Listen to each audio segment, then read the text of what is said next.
Bom, o PSDB é um dos partidos mais tradicionais aqui do Brasil, está sob nova direção e para falar sobre os sumos da legenda, já de olho nas eleições municipais de 2024, a gente recebe aqui nos estúdios do Jornal Jovem Pan o presidente do partido, o ex-governador Marconi Perillo. Tudo bem, governador? Mais uma vez, muito obrigado pela atenção, pela gentileza e pela visita aqui aos estúdios da Jovem Pan. Bem-vindo. Obrigado, Thiago. Obrigado a todos os telespectadores, internautas. É um prazer estar aqui com vocês.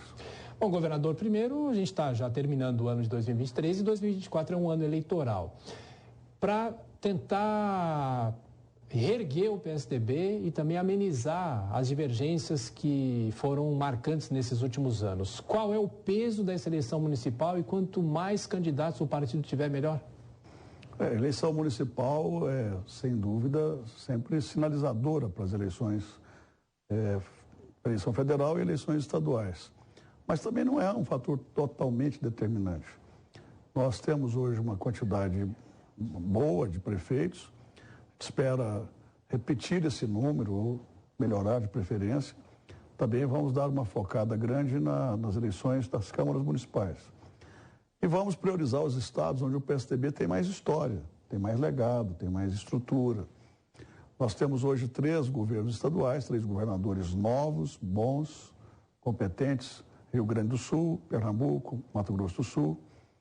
Governamos cerca de 12 ou 15 estados no passado, além destes, e fizemos, modéstia à parte, governos que foram considerados pela sociedade como governos inovadores, governos que deixaram legado, deixaram muitos resultados positivos, além do que o PSDB governou o Brasil com Fernando Henrique, e o governo do Fernando Henrique foi um governo muito exitoso, sob todos os aspectos, especialmente no que diz respeito às reformas, a consolidação do Plano Real, que começou com ele no governo Itamar, com uma equipe célebre de economistas que deram rumo à economia brasileira. Foi o governo que trabalhou fortemente para aprovar e implementar a lei de responsabilidade fiscal. Foi o governo que mudou o país do ponto de vista de reformas estruturantes, como o caso das telecomunicações, colocou o telefone na mão de todo mundo. E acabou com o imposto inflacionário, que era algo que atormentava todos nós, especialmente os pobres. Inflação é muito ruim, especialmente para os pobres. Então, a gente tem uma história, um legado. As pessoas ficam dizendo, tem que olhar para frente. Não, mas você tem que olhar para frente, falar de esperança, falar de sonhos, falar de projetos, mas é preciso ter âncora. Nós temos âncoras em vários estados, temos uma âncora forte, que foi o bom governo que nós realizamos no país. E, é claro, também tivemos um destaque muito grande na formulação de políticas sociais, de transferência de renda. Goiás mesmo foi pioneiro em transferência de renda. Mas o governo FHC criou a Bolsa Escola, criou a Bolsa Alimentação, criou o Programa de Saúde na Família, consolidou esse programa, criou o Programa de Medicamentos Genéricos. Então, assim, a gente tem muito o que falar. Agora, a gente tem bons quadros. É claro que quando a gente não tem governo, um estado, como é o caso de Goiás, o caso de São Paulo, natural que a gente veja uma movimentação de prefeitos com o governo. Essa adesão, esse adesismo é histórico. Agora, a gente tem uma porção de lideranças, ex-prefeitos, vereadores, ex-deputados, que são fortes e que são pessoas que têm conteúdo, que têm história e que têm projetos. Bom, vou chamar agora a Dora Kramer para participar da entrevista com o ex-governador Marconi Perillo, presidente nacional do PSDB. Dora, você que gosta das efemérides, 2024 o Plano Real vai completar 30 anos. E essa é uma efeméride para lá de importante. Tem várias perguntas, governador, mas então vamos começar, já que o Thiago lembrou o Plano Real e o senhor estava falando aí da história do PSDB, me pareceu não, está bastante claro que uma das pontas, um dos pontos em que o PSDB vai trabalhar para fazer essa recuperação é exatamente nos feitos, na história do partido, não é isso? Exatamente. Isso. Nós temos um legado que é um legado extraordinariamente importante na vida do Brasil nos últimos 30 anos. Às vezes, algumas pessoas são tentadas a dizer, mas isso é passado. Não é passado. Veja o que está acontecendo com a Argentina. E você, Dora, acompanhou de perto o que aconteceu para se aprovar o Plano Real naquela época. Muita gente não acreditava que o Plano Real pudesse ser um plano exitoso. Afinal de contas, a gente vinha de muitos. Então, esse realmente é um ponto em relação ao qual o PSDB vai recorrer-se muito a partir de agora, principalmente. Até porque eu vi uma pesquisa recentemente onde 70 e poucos % dos entrevistados guardam na memória a importância do Plano Real. Então, é claro que nós vamos trabalhar fortemente em cima disso, mas em cima de outros legados que deixamos também e que se consolidaram. O Brasil, na minha opinião, se empobreceu muito do ponto de vista de debate, de ideias, com esse extremismo, essa radicalização que houve nos últimos anos. E um pouco disso também é culpa nossa, culpa do próprio PSDB. Peraí, então chegamos num ponto muito bom. A polarização e a culpa do PSDB, porque o PSDB já começou errando quando lá em 2002 não defendeu o próprio legado, né? Então é algo que o PSDB vai fazer de diferente. Governador, a polarização, ela está aí. Essas mesmas pesquisas às quais você se refere, elas mostram que há uma consolidação dessa coisa de Lula e Bolsonaro. E me parece que isso é porque também não tem o centro não entrou em atividade, né? E, então, como é que se pretende, me permita usar um chavão, furar essa bolha, se as pessoas demonstram que na hora do vamos ver, elas estão pouco interessadas em propostas e continuam reféns dessa lógica da torcida. Como é que o PSDB vai entrar, vai caminhar por essa avenida sem ser engolido pela polarização? Eu vi uma pesquisa nacional ontem, Datafolha, em que coloca essa polarização de certa forma meio que cristalizada, 30% para um, 25% para outro. Isso soma 55%. E os outros 45%. É claro que eles não estão de acordo com esses extremismos, com essa radicalização que há no país hoje. Agora, a gente tem sempre brincado que há vida inteligente fora essa polarização, que acaba, de alguma maneira, engessando e permitindo que outros atores sejam priorizados e se tornem prioridade no país, principalmente para aprovação de projetos. Eu vi recentemente, nós todos assistimos agora, recentissimamente, a decisão do povo chileno em relação a um plebiscito que foi provocado por um dos extremos, a extrema-direita.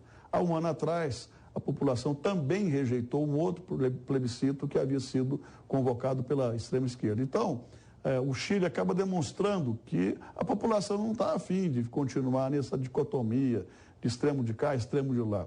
Mas que é preciso que a gente tenha candidatos que sensibilizem a população, que convençam a população com boa história, com um bom legado, com boa experiência, com um bom projeto, com boas ideias.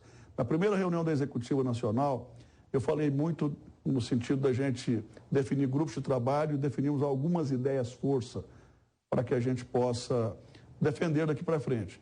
Lembrei-me da carta que o Bresser, o FHC e outros escreveram ao povo brasileiro há muito tempo atrás, quando falavam de privatizações, quando falavam de uma porção de coisas. Depois disso, nós não tocamos mais nesse tipo de tema tão importante. Falei de um congresso. O PSDB precisa fazer um congresso para debater uma porção de assuntos também e, ao final, definir para que lado vai caminhar.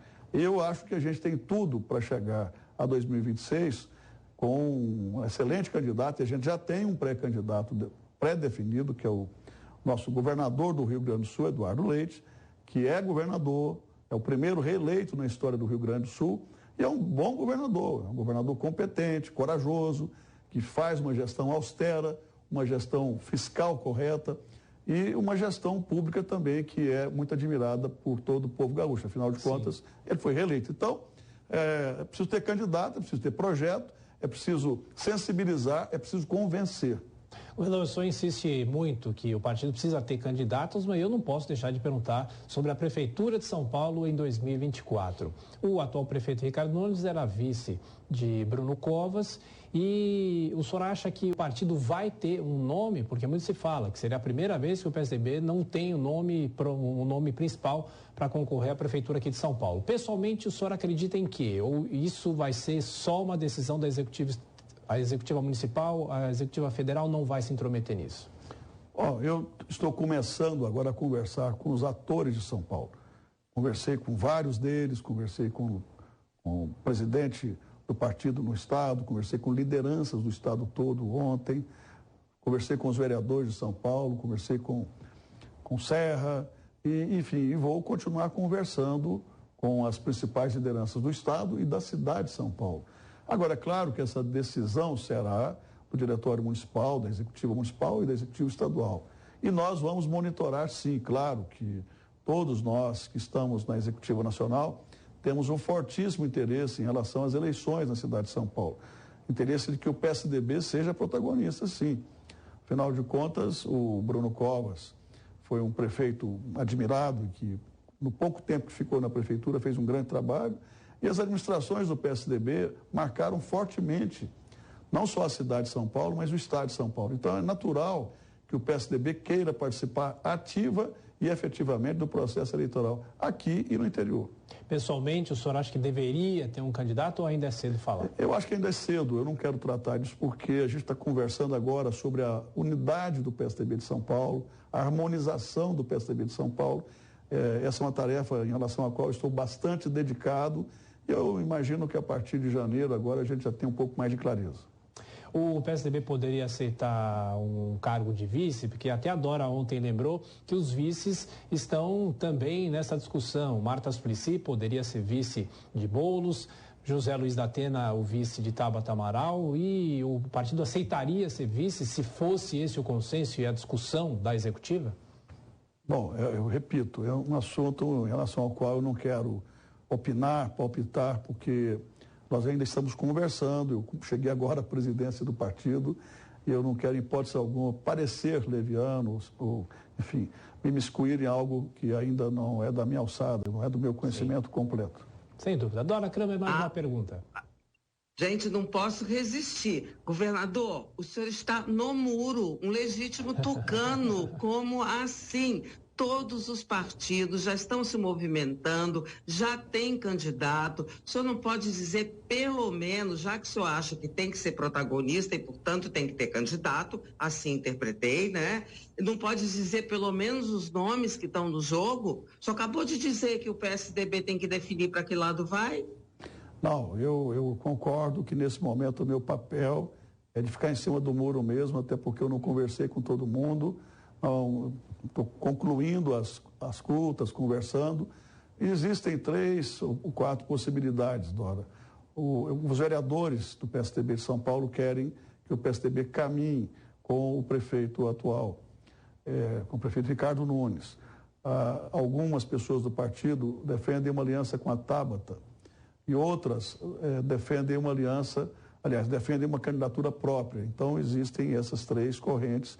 E é só por isso que eu tenho que ter um pouco de cautela para não colocar o carro à frente dos bois. Isso a gente vai resolver rapidamente. E espero resolver da melhor forma possível, da forma mais sensata, mas que afirme a posição do partido.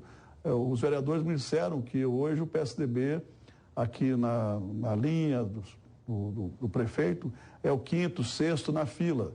Quer dizer, não teria chance para nada, nem para discutir. Então, essas coisas precisam ser bem debatidas, bem discutidas. Afinal de contas, o PSDB teve o Bruno Covas até bem pouco tempo, né? O prefeito Ricardo Nunes era vice do Bruno Covas. A gente tem respeito pelo Ricardo Nunes, foi um grande companheiro do Bruno, é o prefeito da cidade, os vereadores apoiam a candidatura dele, mas a gente vai ter que discutir fortemente que papel o PSDB jogará nas eleições. Afinal de contas, o PSDB diminuiu, perdeu um pouco de espaço, mas é um partido que tem uma história incrível, sobretudo de realizações aqui na cidade de São Paulo e no estado de São Paulo. E tem quadros muito qualificados também. Governador, em relação... E outra coisa, tem quadros que não estão no PSDB e que querem vir para o PSDB com esse objetivo, de se qualificarem como candidatos. Eu queria perguntar para o senhor... Tiago, ele está falando, acho que do André Matarazzo. Então, tá, se você quiser aproveitar, pode seguir, Dora. Também do André Matarazzo. Ele já me procurou também. Ele procurou o senhor ou o senhor deve procurá-lo? Porque a gente andou conversando com ele nos bastidores e ele disse, estou esperando uma movimentação do partido. Ele me procurou, eu falei com ele, estive com ele e com o Serra numa conversa, assim. Interessante. Tá vendo, Eudora? Eu não estou em cima do muro, eu estou falando tudo aqui de tudo que está acontecendo. E o que é primordial para que ele se viabilize eleitoralmente? Porque uma questão que o André Matarazzo adora, conhece ele há muitos anos, eu também conheço, ele diz o seguinte: o meu sonho é ser prefeito de São Paulo. Eu não tenho vontade de ser governador, de fazer a prefeitura como um trampolim, mas se houver esse interesse dele e do partido, ele é um nome forte? Ele é um quadro excepcional, todos nós sabemos disso, muito qualificado. Foi embaixador, foi secretário, exerceu uma série de funções importantes. Agora, você veja o quanto é imbricada essa situação. Nós temos aqui 9 vereadores que apoiam de forma bastante clara e definida a candidatura à reeleição do prefeito Ricardo Nunes. Existem algumas outras pessoas que torcem para que o PSDB esteja com a Tabata. E existem outros que gostariam, que desejam que o PSDB tenha candidatura própria. Daí a necessidade da gente exaurir o debate interno e tomar uma decisão rápida. Não dá para também esperar muito tempo. O calendário eleitoral exige uma tomada de posição rápida. Claro. Governador, qual que é... E tem outro ingrediente. Pois não. Aqui em São Paulo, na capital, não há diretório hoje, há uma comissão provisória. No estado de São Paulo também há uma comissão provisória. Isso tudo a gente está trabalhando para resolver agora nos próximos dias. E, pessoalmente, qual vai ser o esforço do senhor para trazer lideranças jovens para o partido, para o PSDB? Nós vamos trabalhar fortemente, eu tenho conversado já com muitas pessoas, com o instrumental digital. Nós vamos transformar o PSDB num partido totalmente digital, vamos buscar lideranças jovens, que ainda existem muitos jovens que gostam do PSDB. Está faltando estímulo. A gente vai trabalhar fortemente a partir dos estados, dos municípios, para que a gente já tenha candidaturas novas, agora nas eleições municipais. Mas vamos fazer um trabalho permanente no sentido de atrair lideranças novas. Não precisa ser só jovem na idade, mas pessoas que não estavam no partido, que podem agregar muito do ponto de vista de conteúdo, do ponto de vista conceitual. Bom, nós recebemos aqui nos nossos estúdios o ex-governador Marconi Perillo, que hoje preside o PSDB nacional. Muito obrigado, viu, presidente, pela atenção, pela gentileza, um excelente Natal, fim de ano e volte mais vezes para a gente continuar falando sobre política e o futuro do país. Muito obrigado. Muito obrigado a você, Adora. Um abraço a todos os telespectadores, internautas e um Feliz Natal, boas festas para todos. Muito obrigado.